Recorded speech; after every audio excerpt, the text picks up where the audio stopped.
What if the way you have been taught to save money is actually stealing the best years of your life from you? What if working harder, saving more, and delaying enjoyment until retirement is not wisdom, but one of the most costly mistakes a person can make? Most of us have been taught a single financial rule: spend less than you earn, save as much as you can, and enjoy life later. But what if later never comes the way you imagined? What if the money you saved outlives your ability to enjoy it? What if you reach the end of your life with a full bank account and an empty collection of memories? Bill Perkins spent years thinking about this question, and the answer he arrived at will challenge almost everything you believe about money, time, and what a well-lived life actually looks like. Welcome to Book Essence, where we unlock the essence of every book so you get the wisdom without spending weeks reading. Today, we are breaking down Die with Zero by Bill Perkins, a book that does not just change how you think about money, but how you think about life itself. Let us unlock it. The title alone is enough to make most people uncomfortable. Die with Zero. It sounds irresponsible. It sounds reckless. It sounds advice that could ruin your financial future. But Perkins is not telling you to be careless with money. He's asking a far more uncomfortable question. Why are you accumulating money that you will never actually use? Here's the reality that most people never confront directly. The average person spends the first 30 years of their life building skills, working hard, and saving money. They delay experiences, delay travel, delay enjoyment, because there will always be time for that later. Then they spend the next 30 years working even harder, saving even more, still delaying, still waiting for the right time. And then, if they are fortunate enough to reach retirement, they arrive with more money than they ever had before, and less health, less energy, and fewer people to share it with than at any previous point in their life. Bill Perkins calls this the default autopilot of modern financial life, and he argues it's profoundly broken. The goal of Die with Zero is not to encourage recklessness. It's to help you think clearly about the relationship between your money, your time, your health, and your experiences, and to make deliberate choices rather than blindly following a script that was never designed with your actual happiness in mind. The central insight is simple but devastating. Your life is not a bank balance. It's a collection of experiences, and experiences require three things simultaneously: money, time, and health. Most people never have all three at the same time, and that, Perkins argues, is the tragedy of conventional financial wisdom. One of the most powerful frameworks in this book is the idea that your life moves through distinct seasons, and each season has a different relationship with money, health, and time. When you're young, you typically have time and health, but very little money. When you're middle-aged, you typically have money and some health, but very little time. When you're old, you may have money and time, but health begins to decline. Perkins argues that the tragedy of conventional financial wisdom is that it asks you to sacrifice your young years, when your health is greatest and your experiences would be richest, in order to accumulate money for a future version of yourself who may no longer be capable of fully enjoying it. He uses a striking example. Imagine a trip to hike through a mountain range. At 25, you have the energy, the stamina, and the physical capacity to fully experience it. Every step is an adventure. Every summit is a genuine achievement. At 65, with more money than you ever had at 25, you may still be able to take the trip, but your knees ache. Your stamina is a fraction of what it was. The experience is still meaningful, but it's a different experience, a diminished version of what it could have been. The money is the same, the trip is not. This is not an argument against saving. It's an argument for timing, for matching your experiences to the seasons of when you are most capable of fully living them. Here's a concept from this book that completely reframes how you should think about spending money on experiences. Bill Perkins introduces the idea of memory dividends. When you invest money in the stock market, you receive financial dividends over time. The investment pays you back repeatedly. Perkins argues that experiences work the same way. When you invest in a meaningful experience, a trip with your family, an adventure with close friends, a concert, a journey, a challenge, that experience generates memories, and those memories pay you back for the rest of your life. Every time you recall the experience, every time you laugh about it with someone who was there, every time it gives you strength during a difficult period, that's a memory dividend. The earlier you make the investment, the longer the dividend pays. A trip you take with your children at ages 8 and 10 will be remembered and discussed for the next 50 years. The memory dividend from that trip compounds for decades.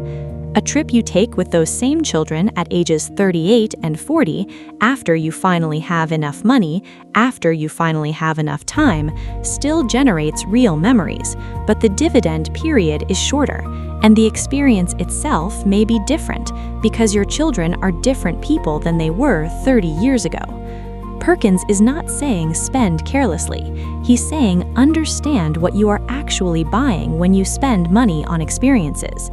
You're not just buying a moment, you're buying decades of memory dividends, and the earlier you make that investment, the longer it pays.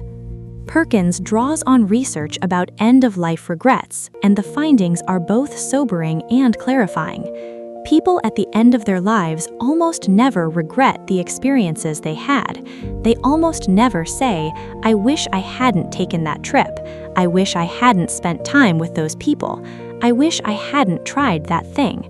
What they regret consistently and deeply are the experiences they didn't have, the trip they kept postponing, the conversation they never had, the adventure they told themselves they would take when the time was right, and the time was never quite right.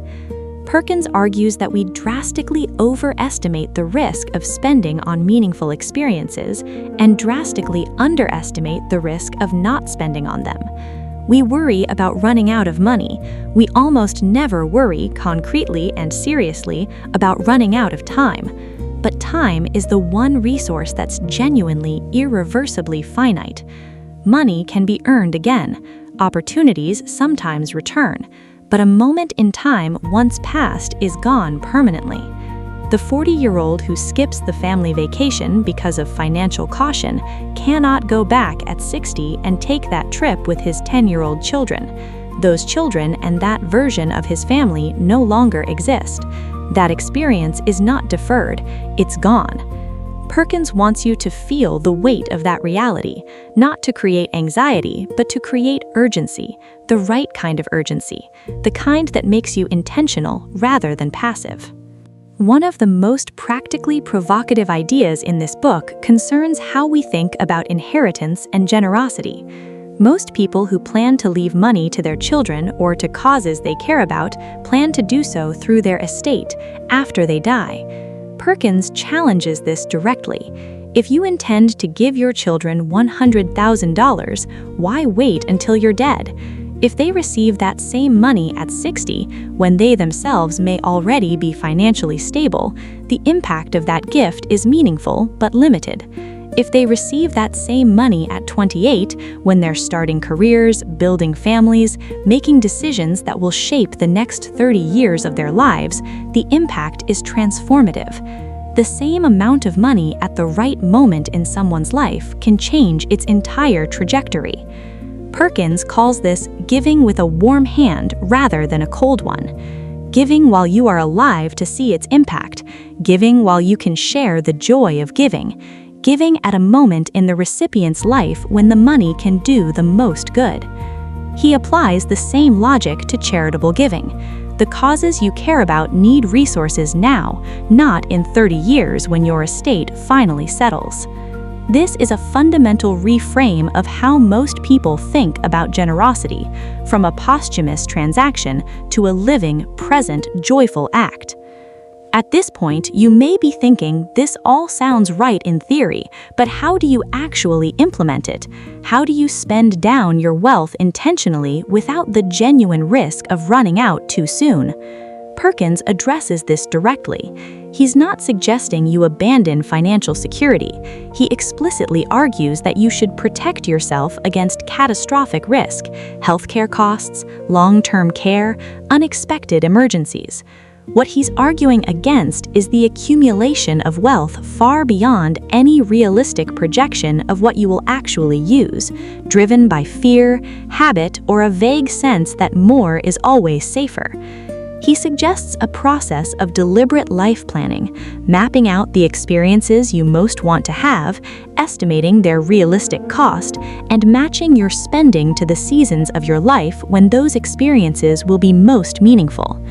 He also introduces the concept of a personal annuity, using a portion of accumulated wealth to purchase a guaranteed income stream that eliminates the fear of running out, freeing you to spend the remainder with genuine confidence rather than anxiety.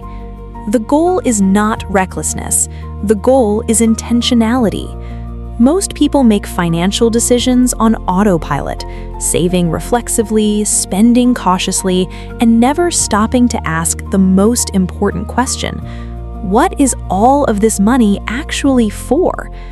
Die with Zero is an invitation to answer that question honestly, and then have the courage to live accordingly.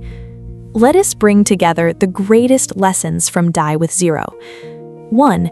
Your life is a collection of experiences, not a bank balance. Money is a tool for living, not a destination in itself. 2. Your life moves through seasons. Match your experiences to the season when you are most capable of fully living them.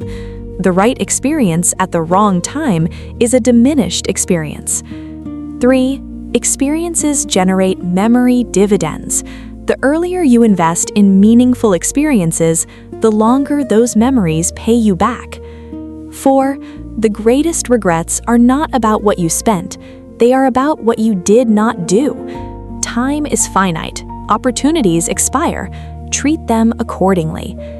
5. Give with a warm hand, not a cold one.